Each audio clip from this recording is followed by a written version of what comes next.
Judge someone by their questions rather than their answers. Voltaire. You're trying to make good decisions with money. One of the things that we are trying to do on this podcast is to help you make better decisions with your money, to help you make wise decisions with your money. Sometimes we will simply decide what to do or what not to do and never give it a second thought. Other times we will debate endlessly in our minds and never make a decision because we just can't. Of course, indecision is a decision, and often the lack of decision results in a worse outcome than if we had made even a suboptimal decision. But what about those times when we feel like we have made a decision, but we're trying to check it, or we're not 100% confident in what we're doing? Today, we're going to talk about 3 questions to ask in those scenarios. What happens when you've already made a decision and you're trying to double check that decision before implementing it? 3 questions that will help ensure that you are making the right decisions, and that's coming up on the Retire Mentorship Podcast.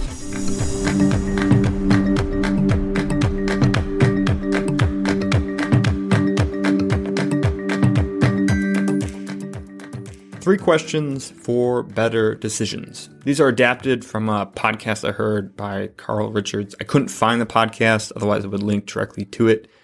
But I do have a link in the show notes to his general podcast, and he's got a lot of great content out there. So I don't want to pretend like I came up with these, but I think they're excellent, and I think you should know what they are. So 3 questions to double check your decisions after you feel like you've already made one.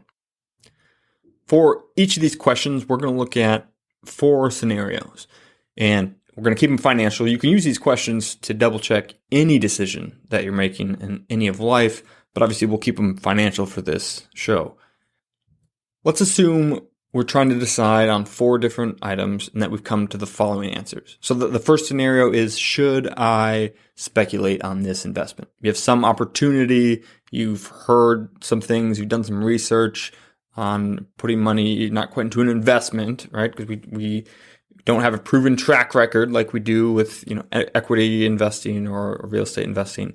So maybe fall more in the speculation category. And if you don't know what I'm talking about, I'll leave a link to the difference between speculating and trading and investing. Let's say you have an opportunity, you evaluate it, and you've decided, yes, I should commit money to this investment, the speculation. And so that's the decision, and you're trying to double check that, right? Or you're wondering, should I buy life insurance? And you have provisionally decided that not right now, or maybe not even consciously decided that, but you haven't acted, and your lack of a decision is a decision itself to not do it right now, right? And so you realize maybe this is a question that you've had on your mind for a while, and you haven't given it an affirmative answer, and it's been a not right now, and you're trying to double check if that indecision is good, or even if you should officially decide to not do it right now. Or in the third scenario, we'll look at, should I complete my estate plan? Do I really need this? And you've answered, I'll do it later. So it's the answer you're trying to double check. And in the fourth scenario, should I pull my money out of the equity market? It's going down. Should I take it out, cut some losses, wait for things to even back out, for this crisis to be over? And you've answered, I think so. I think I should pull this out. And that's the answer you're trying to double check with these questions. So here's the questions, and we'll go through the 3 questions, and then we'll hit each of the scenarios with those questions. So question number 1 is, what is the best that could happen if I'm right? And so you've already made the decision, and now you're double checking that. And so what is the best that could happen if I'm right? And the second question is, what is the worst that could happen if I'm wrong? Right, so first question, what is the best that could happen if I'm right? And the second question, what is the worst that could happen if I'm wrong? And then the third question, have I ever been wrong before? Have I ever been wrong before? Let's look at those 3 scenarios again, and we'll apply some hypothetical answers. I'm just going to answer in the I format, but answering hypothetically how we might do this and the decision that we've made, and how we would work through these questions for each of these scenarios. In the first scenario, should I speculate on this investment? We've decided, yes, we've done a lot of research. It seems really good. It seems like it's likely to pay big time. And so you ask, okay, I think I should do this. What's the best that could happen if I'm right? And, the investment could take off. You could earn 20 to 30% annual returns instead of the common, 10% trendline returns of the general equity market. And based on all that, you think this is a great decision. Right? The best that could happen is I could make more money than I would otherwise make working my investment plan. So what's the worst that could happen if I'm wrong? Well, the speculation could go to zero. There isn't a proven track record. There's some evidence that it could be good in the future, but there's no evidence that it has worked in the past because it hasn't. It doesn't have the same track record as an investment. That's why it's a speculation. And if I'm wrong, it could all go to zero, and I could lose every dime I've committed to this speculation.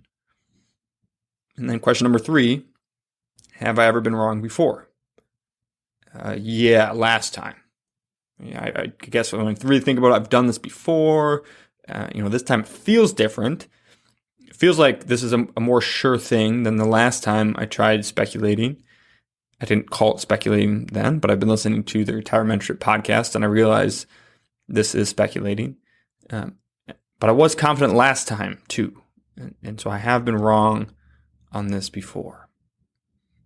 Right? So there's the best that could happen. I can make more money than I am otherwise making. The worst is that I could lose all my money, and I have lost money before. And so how might this change? How might applying these 3 questions to this scenario change the decision? And perhaps after asking these questions, we decide not to do it at all. Or maybe you still want to because of all the evidence that could, but when you really think about the downside and the fact that you've lived that before, maybe you decide to decrease the amount you were going to put into the speculation to the amount you're willing to lose and no more, and just put the rest in your equity investment plan. And so that's how double checking your decision in that scenario might impact the ultimate decision you make and the one that you implement. Scenario number 2, should I buy life insurance? We've decided not now, either consciously or unconsciously. And so what is the best that could happen if I'm right? If I'm right and not doing it right now, what's the best that could happen? I could save $50 a month and enjoy more entertainment, right? Obviously, how you would be answering this question would be different based on your situation. But in the hypothetical scenario here, I could save $50. And what's the worst that could happen if I'm wrong? I guess I could die unexpectedly, and my grieving family would be in a tight pinch with no money because they're expecting me to make the money. Okay. Have I ever been wrong before? Yeah, a bunch of times. I guess, I never thought I'd be in this career field. Never thought I'd end up here, but here I am. So maybe I'd be wrong about this too. And how might these questions then change that decision? So perhaps in your case, you decide, you know what, it's $50. I'll suck it up. I'll get the coverage. You're right. The downside is worse than the upside. And so I'm going to change that decision. Scenario number 3, should I complete my estate plan? And you've decided that you'll just do it later. And then you ask these questions. What's the best that could happen if I'm right? Well, the best that could happen if we decide to delay doing an estate plan is that I could save time and money. I don't have to do the estate plan now. I don't have to meet with a planner. I don't have to meet with an attorney. I don't have to put in the work to think about who I should name in my will or in a trust, or who I should designate as a trustee or as a power of attorney. I don't have to do any of that. And I don't have to pay the hundreds of dollars or maybe thousands of dollars that it takes to get it done. So that's the best that could happen. What's the worst that could happen if I'm wrong? Well, I could, again, die unexpectedly, and my family would have to sort out this huge mess and pay lots of money to attorneys and taxes. Probably more money, now that I'm thinking about it, than it would cost to actually just get it done, and certainly a lot more headache. Have I ever been wrong before? Yeah, I guess I never thought I'd live here, but here I am. So life doesn't always work out the way that I plan. Makes me think. How might that change my decision on getting an estate plan?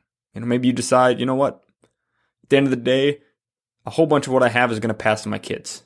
I'm not going to spend down everything I have in retirement to nothing and then leave them $20. Part of the plan is to leave them an inheritance. And an organized inheritance that comes from an estate plan is going to be worth more than paying a couple $100 now to get it done correctly. And it'll save them tons of headache. So you know what? I just got to get this done. Let's just do it. And scenario number 4, should I pull out of the equity market? You've provisionally decided, yeah, it seems like a good thing. I'll take a slight loss, but I should do this. And so you ask the questions, what's the best that could happen if I'm right? Well, I could take a slight loss. I'm down now from where I was before, but it would prevent my money from falling any further. And I could get back into the market towards the bottom and, get out at a relative high and then get in lower, and I can make that spread and I can make a killing on timing that out a little bit better. So that's the best that could happen. What's the worst that could happen if I'm wrong? Well, I pull it out and ends up being at the bottom, right? I thought it was going to go down way further, which is why I pulled it out. But I guess technically this could be the bottom. Today could be the bottom. Whenever I decide to take it out, could be the bottom or close to the bottom. And then I would be left out of the market as the market keeps going up without me. And I'd be missing out on tons of gains, thousands, tens of thousands, maybe hundreds of thousands of dollars in gains and wondering when to get back in. So I guess that's the worst that could happen. Question number 3, have I ever been wrong before? Yeah, I'm pretty sure I did this in 2008 too. I don't think I got in when it was low. I pulled out for sure, not at the top, somewhere down the slide. It wasn't at the bottom, but it was down there, and I don't think I got in when it was any lower. Pretty sure I lost a bunch on that one. And so how might these questions change that decision? Perhaps you decide, you know what? I know that I'll have great long-term returns if I just leave it alone. If I don't mess with it, if I don't touch it, I know that there's volatility. And if I just leave it, I'm going to have great returns. It's time to start believing that. I've got a plan. I know the plan will work if I don't mess with it. Any changes that I make, the deviations will probably only make it worse. I'm going to leave it. I'm going to stick to the plan and stop watching the news and stop checking the account and just let it do its job. So that's the questions, right? And those are all hypothetical answers. For the record, I don't speculate personally with my own money. I've got all my life insurance estate plan, and I don't ever pull out of the market. And those are the questions. What is the best that could happen if I'm right? What is the worst that could happen if I'm wrong? And have I ever been wrong before? So before you make changes to your investment plan, right? Or before you drop an insurance or add one, or before you make some of these bigger financial moves, after you feel like you have a good decision, just double check your answers. Because maybe you had said, hey, should I buy life insurance? And you decided yes. Okay, what's the best that could happen if I'm right? Well, it seems weird, but I suppose the best that could happen is if I were to die, then my family would have tons of money that I would be taken care of, and I'd leave a legacy of, even though I wouldn't be here to take care of them, I would at least still be taking care of them even while I'm gone. Okay, what's the worst that can happen if I'm wrong? If I never die early, then I spend a few bucks on some premiums, and it's not even as expensive as my homeowner's insurance, and I'm definitely going to keep that. So, okay, that's not that bad. And have I ever been wrong before? All the time. But losing a few bucks in monthly premium is not a big deal. So, yep, my decision to get life insurance is a good one. Right? So you won't always overturn your decisions by doing this, and sometimes you will. And I think these questions help us confirm good decisions and help us amend or even overturn what, in hindsight, would have been a bad decision. So take a moment, ask those questions. What's the best that could happen if I'm right? What's the worst that could happen if I'm wrong? And have I ever been wrong before? And we'll all make better financial decisions. If you enjoyed that, you would love being part of our free membership community. It's called Retire Membership, and it has a host of benefits all for free.